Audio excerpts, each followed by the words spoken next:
It's a very good evening and welcome to Network. My name is Phumelele Zondi. Now this week we have more information about Facebook's office in Johannesburg, which is the company's first in Africa. We spent time with Vodacom and Huawei as they told us about their e-libraries initiative. There's also information on mobile phone connectivity that's been installed in underground train stations. Our studio discussion is about Media Tech Africa. We are live, so find us on SABC Network on Facebook, Twitter and Instagram. It's newsnetwork at SABC.co.za and email. Let's start with your technology and social media news.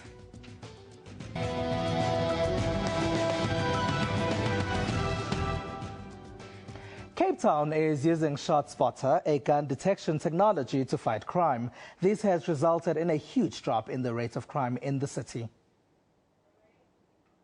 In Cape Town, JP Smith is known to have turned safety and security policing upside down with a raft of crime-fighting ideas.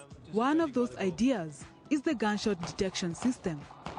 A few years ago, we had the opportunity to travel to the US, and in Washington, D.C., I saw them use in some of their suburbs their gunfire detection system. The particular system is supplied by a company called ShotSpotter. When I came back to South Africa, I started trying to get such a system installed. The second most popular city in South Africa, with a population of about 3.8 million people, is now relying on world-class technology to fight against crime. This technology is called ShotSpotter. The pilot program has only cost the city's government about $4,000 to set up and for installation costs. The government installed outdoor microphones in some of the city's gang hotspots, covering an area of 1 square kilometer. Once a gunshot is fired, ShotSpotter uses acoustic sensors to pinpoint the location of gunfire and transmit the information within seconds to police dispatchers and to laptop computers in police cruisers. An SMS notification to police unit is also sent. We are unable to show you what it looks like or how it operates on the ground because it is installed in secret locations. Microphones that is picking up the gunshots. It is alarming. We've got over 2,000 to 2,500 shooting incidents in this area in 6 months, so that tells you something about how challenged this neighborhood is, how difficult life must be for the residents. Data reveals that most incidents take place on Wednesday and the fewest on Fridays. Most of the shootings recorded occurred between 8 p.m. and 5 a.m., with incidents peaking in the wee hours. The murder rates have dropped from the high 60s per 100,000 to 31.9 per 100,000 people. In the last 5 months, the police took 57 guns, a number they used to get in 6 years before using this technology. Equally, JP Smith says he made 380 arrests in a good year since he came to office. But after using the ShotSpotter, they've made more than 2,000 arrests in less than a year. Now, through the gunshot detection system, the police have quite won the trust of the public. Now school kids can find some of their favorite books at a click of a button. This is because Vodacom, Huawei, South Africa's Department of Basic Education and the Nelson Mandela Foundation have launched an e-libraries initiative. They've also decided to give free tablets to teacher centers that have been created around the country. That's where community members can go to download the app and read some of the books. Vodacom already has 61 information and communication technology resource centers around the country. These centers are for teachers and community members that want access to ICTs. Now, South Africa's biggest network provider has teamed up with Huawei, the Department of Basic Education, and the Nelson Mandela Foundation to equip them with an e-libraries application. We have a long-standing relationship both with the department as well as the Nelson Mandela Foundation, and I think this was just a natural extension of being able to do more with the ICT centres and basically being able to provide an e-library. I think is a very good initiative and will help to further educate our children. Huawei is providing tablets for this initiative. One of the most important elements is to help the government to train, to cultivate the ICT talent. We think that is very important. The government has made some material available here. It's teamed up with the Funza Literacy Trust and several publishers for the content that's been installed in the app. The Department of Basic Education says it's important to include technology in learning today. You cannot have a school without ICT or without an opportunity to have access to ICT. Therefore, our learners must be exposed to ICT as well as our educators to be taught how to utilize ICT as an enabler in education and in order to integrate ICT into the curriculum. The rest of the material has been provided by the Nelson Mandela Foundation. Be sharing the digital archives that we have and putting them online for young people to then learn about Madiba's legacy. So some of those include things like letters that were published that Madiba wrote. He's thinking about the future of the country. One of the biggest products that will be coming through would be the quotes. Because we did a collection of quotations, and most people just want to use the quotations. Those involved in the e-libraries project say the material installed is for pleasure reading to promote the culture of reading to South African children. Once installed, the app can be used anywhere as long as one has data or Wi-Fi. South Africans seem excited that Facebook has opened its first Africa office in Johannesburg. There are reports that many Nigerians feel that this office should have been in the West African country. They're unhappy about South Africa getting first preference from the social network. This blog post on Niger Gist is from 2012. It speculates that Facebook could have been thinking about opening an office in Africa, but Nigeria to be specific. In January 2014, there was this article on Untitled.com. It also suggests that Facebook was thinking of an office in Nigeria, but that hasn't happened. Instead, the world's largest social network has opened its first Africa office in South Africa. It's here in the trendy Melrose Arch. What we found here, there was a real excitement around the businesses that were here and also the businesses that we're already working with. That's why we came here. This article on HTXT Africa says Nigerians in the technology sector don't quite understand why South Africa was chosen for the launch. Some South Africans we spoke to feel the office will help create employment. If Facebook is coming here, it's going to create jobs for everyone. It would be a good idea if it created jobs because a lot of youth are sitting at home. There are those who say it will assist businesses. I'd like the office to help out people that are, small businesses rather, that are advertising on Facebook. I'd say businesses because I too myself, I'm an entrepreneur, so I want to start my own business. So therefore I'd say it should cater for businesses. But for me especially, I use the Facebook media to advertise because I'm in the business of selling cars. It's the latter that Facebook says it wants the Joburg office to concentrate on. The office that we're opening here is very much a business-focused office. So we want to work closer and better with the small businesses that we're already working with and the big businesses that we're already working with to help them find new customers and to inspire people with the new things that you can buy here. Africa has more mobile devices than desktop computers or laptops. The American social network says it's aware of this as well, and it's taking it into consideration in its Africa operations. Africa is a mobile-first continent. It is so exciting. I mean, you have leapfrogged the rest of the world. I mean, we were still doing desktops, and you went straight to mobile, and that's fantastic. So there's so much that we can learn here. About 2 weeks ago, Facebook announced that Nunu Njingila from marketing company Ogilvy will head up its Africa office. Njingila will start a new role in September. Now let's take a look at what's been buzzing in the rest of the tech world this week. Hello and welcome to another edition of the SABC News Tech Wrap. I'm Lebogang Sejake. And I'm Madiba Sibanyoni. On a global space, Microsoft, the world's largest software company, wants to retrench over 7,800 employees, mostly in the phone business. This move comes just 1 year after it launched one of the largest layoffs in tech history, some 18,000 jobs, as it tries to focus on cloud computing and mobile software services.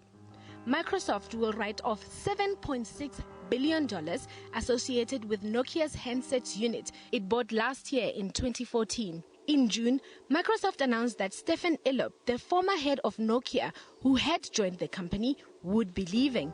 Yeah, I also heard Telkom is planning to retrench a couple of people. I mean, what is up with that? It's very sad. Telkom wanted to retrench about 4,000 employees. Telkom says its restructuring plans will be delayed after a labor court referred its dispute with unions to an independent commission.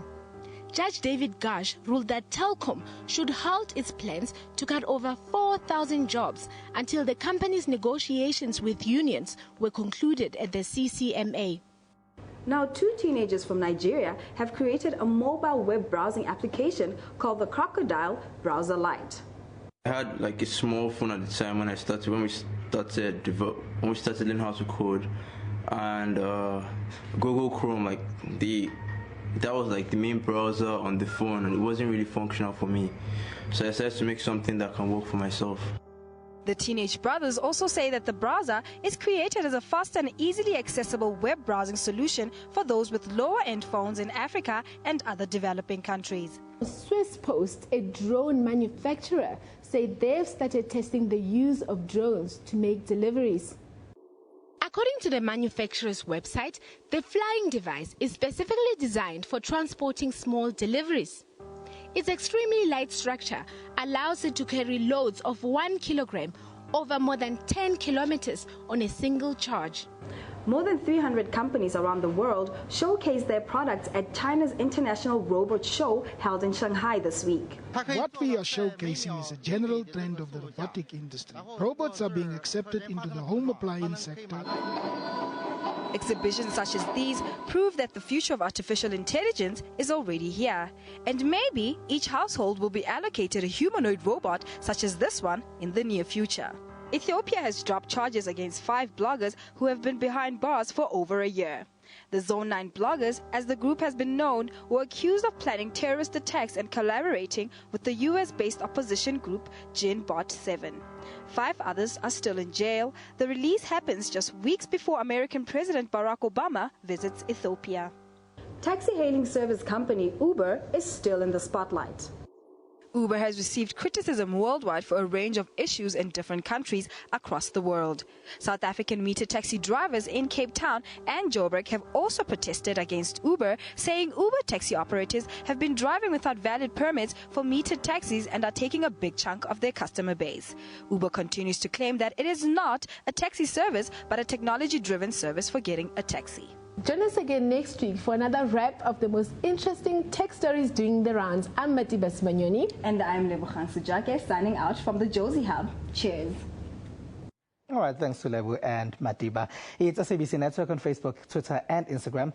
It's News Network at sabc.co.za on email. After the break, we're going to talk about Media Tech Africa. Stay with us.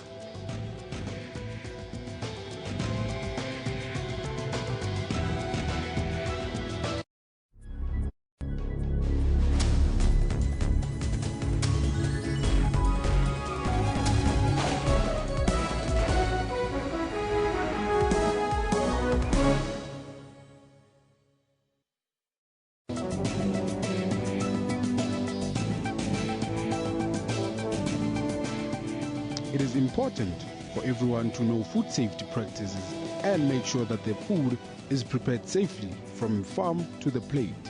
Who ensures that there's compliance? In terms of all the abattoirs, they have to be registered. So when they are being registered, they are actually audited fully to make sure that the structural requirements as well as the hygiene requirements are met. Most bacteria and viruses cannot withstand the normal cooking temperatures that we use to cook our food. The bigger retailers cannot be seen as being insensitive to the food safety requirements. There are many consumers that actually go shopping with a cooler box and ice packs so that they don't break the cold chain, because a few hours outside the temperature that it should be already shortens the shelf life of that product. Join me on Health Talk every Saturday morning between 9 a.m. and 10 a.m. as we unpack current health stories.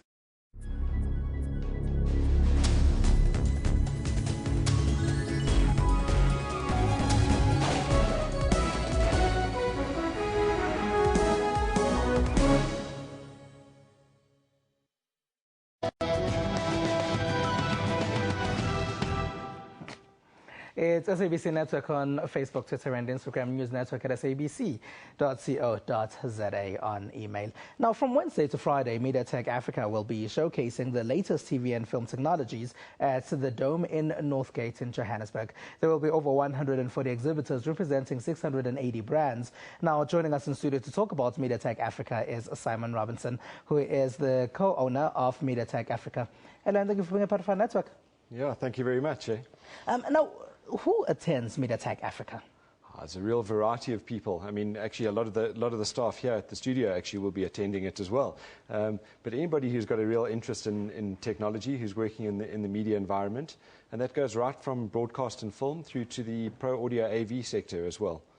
How important is it to showcase technology that's used in film and television? I think it's vital. You know, the internet brings people an ability to see what's coming up in terms of technology, but for them to really be able to be able to play with it and see it and experience it, that's a vital element.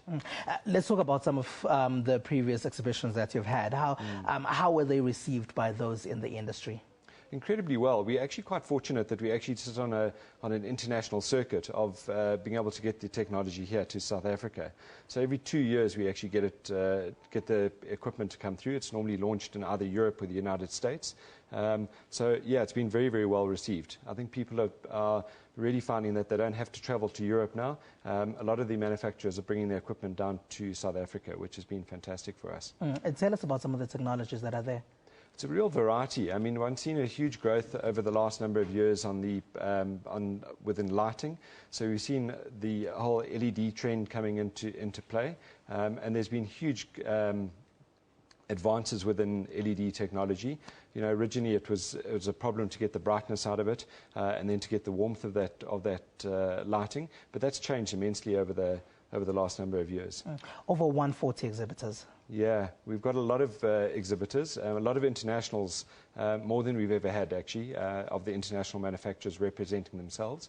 But typically we have a lot of the distributors representing themselves and representing the brands that they represent in the industry here in South Africa.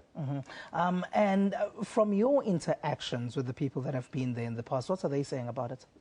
Yeah, you know, the exhibitors are actually using it as an opportunity to network with their client base. So, you know, it's a very positive thing for them. It brings a lot of people, not only from Johannesburg, but across South Africa and across our borders as well. So we're seeing more and more African delegates coming down. And they like it because they can get the equipment serviced from a South African perspective on the African continent, doing business on the African continent. You mentioned briefly that some of the technologies that are going to be on show here are technologies that are coming from the international circuit. But how quickly does South Africa get the latest technology into our stores and into our industries? Very, very quickly. I think years gone by there used to be a delay in that factor, but yeah, when products are launched, they're generally available immediately. The local distributors will ship them immediately. As soon as they get their hands on it, they can actually then start distributing it. But yeah, we don't really see much of a delay in that. For you, why was it important to start this exhibition? We were actually approached by the industry. It started off very much from a broadcast film production point of view. A lot of the industry actually approached us and said, you know, this is a kind of event that we'd like to put on. We see one happening in Europe and we'd like to replicate something along those lines. So we worked very closely with the industry to try and get an understanding of the market and what was required. Simon, you're mentioning that now you are seeing, probably this year, you're going to see the most number of exhibitors from across our borders, from overseas as well. Yeah. How has it grown over the years? If we can just touch briefly on the growth of MediaTek Africa. Yeah, we've had phenomenal growth. I mean, we started the first show in 2001. We literally took up half of Sandton Convention Centre, which was probably in the region, to give it a perspective, about 2,500 square meters. We're now sitting at over 12,000 square meters of exhibition space. So yeah, it's been great, the growth that we've actually had on it. And the number of visitors, you know, a lot of visitors coming. I think in the first event we had about 2,000 visitors. Now we have about 7,000 trade delegates coming through to the show. How does it work? As a visitor, do I purchase a ticket? You can purchase a ticket. So you can go online and purchase a ticket. It's 100 Rand to get in. There's a pre-registration process that you can go through, or you can just arrive at the show to attend. It's obviously not for just any ordinary member of the public. Who's benefiting? Members within the media, guys working with equipment or wanting to utilize equipment, but we have seen a lot more entry-level people coming through to it, especially on the filmmaking side, so they can learn a lot. We have a lot of seminars actually happening, a lot of free educational elements to enhance knowledge really and skills. All right, so this is between the 15th and the 17th, right? That's right, yes. Starts on Wednesday. We run from 10 in the morning till 6 in the evening, and we do run for 3 days, so we'll close on Friday. And I suppose space for those that want to exhibit and showcase their products, gone. Yeah, that's something one needs to get in quite early for. So if anybody needs any information on that, they can get hold of us through our website, mediatech.co.za. Stand in line for 2017, 2 years from now. Simon Robinson, co-owner of MediaTek Africa, thank you very much for joining us on Network this evening. Great, thank you. All right, now the MTV Africa Music Awards are taking place on Saturday, the 18th of July, which is Mandela Day. This week we decided to speak to Managing Director of Viacom, Alex Okosi, the man who brought us the awards to the African continent. We asked him about the piece of technology he definitely cannot live without. Hi, this is Alex Okosi, Senior Vice President and Managing Director for Viacom International Media Networks Africa at MacBook. I'm a big fan of it. I was a PC guy before. It's easy to search on the MacBook, only because, again, I have a whole bunch of documents. I try the best I can to file stuff away. I work a lot, I travel a lot, so I'm on planes a lot. So to be able to type and do work on the screen is quite critical. Even though I have my phone, which I love, and my iPad, and I still like my laptop. I like to be able to see my work. I like to be able to do my work. It's SABC Network on Facebook and Twitter, News Network at sabc.co.za. After the break, we find out about technology that's been installed in the Gautrain stations. Stay with us.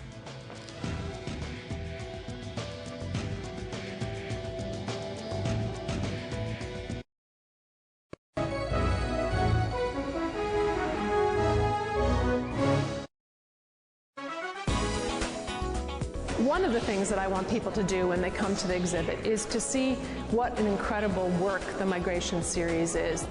Fami's work has also been featured at London and New York Fashion Week and in collaborations with leading international designers. Tunisia is listed as one of the top 20 destinations for 2015 by the National Geographic Traveller.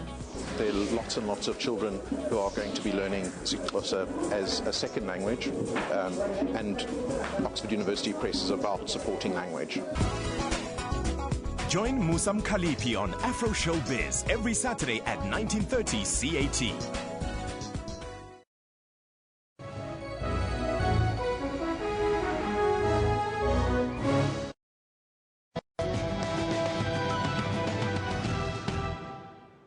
Welcome back. Now, for as long as Gautrain has been operating, cell phone connectivity has always been an issue in the underground tunnel system, but this will soon be history. In fact, all stations already have network connections. When you are in Rosebank, Park or Sandton stations, you can now make and receive calls or go on the internet. Antenna systems are located underground throughout the 3 stations. They work like towers that would be found on the surface. Each of these systems is connected via fiber optic cable to network equipment located in Rosebank. However, the downside is when you leave the station, you will lose connectivity. Gautrain Management Agency says it's working on fixing this. The next phase, now putting these repeaters in the tunnel itself, so that the 15-kilometer tunnel, you'll be able to talk on your cell phone right through the tunnel. If you drive in a car, it does exactly the same. The car picks up one tower and then it moves to another tower. So the train will do exactly the same. When I was there earlier today, I called our presenter, Sipumela Lezondi, from Rosebank Station, and the call lasted for over 2 minutes. Once fixed, the onboard repeater will provide cellular coverage in the 15-kilometer underground tunnel between Park, Rosebank, Sandton and Marlborough Station. Now let's find out about the future of music creation. A prototype wearable music sole could help people create flexible music while walking. If you like to march to your own beat, then this prototype sole sensor might be for you. Christian Nimone of the University of Oslo spent 2 years developing this wearable music soul. It creates interactive, flexible music that's controllable by the listener. The soul has 3 sensors, while a central interface sends information to a computer. A gesture recognition algorithm allows various control possibilities and also selects which parts of the song to play. A central interface box is strapped to the user's leg. The type of gait that I have, if I'm walking, if I'm tapping the front or the back of my foot, is classified with a machine learning algorithm. And this classification is used to determine which part of the music is currently playing. Nimone says the device could be used for exercise, pushing an athlete running out of steam to go faster. Dancers could also benefit. In the different parts of the music, I influence different aspects of the music itself.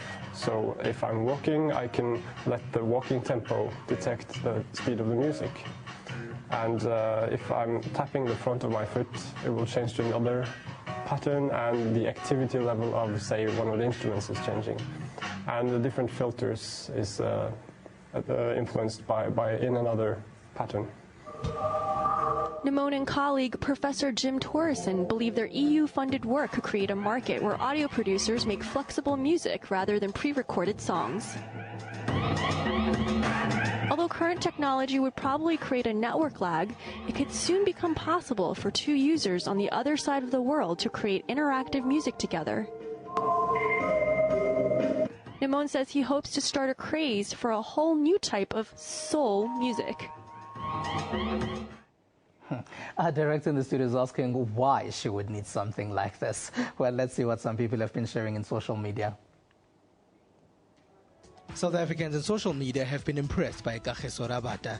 The 20-year-old's one-day international debut saw him getting 6 wickets for just 16 runs, which is a new local record.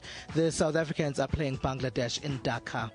American Serena Williams has yet another Wimbledon trophy. She has been the chatting point internationally. Many are now calling her the greatest female sports star in history. Today, a big chatting point is the men's Wimbledon final. Roger Federer is taking on Novak Djokovic.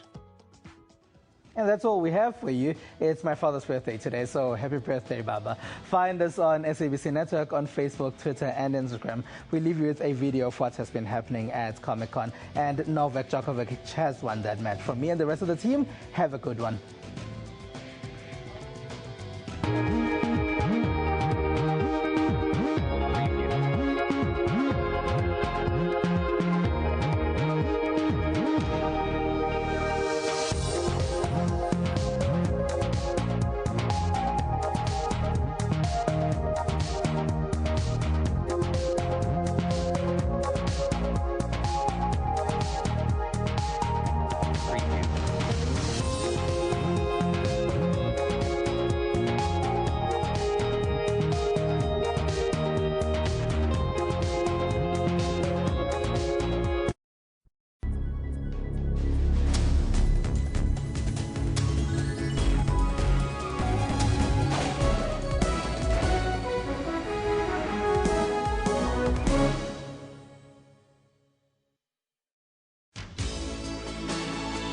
From humble beginnings, this selfless icon altered the history of the world, freed a country, and united a nation.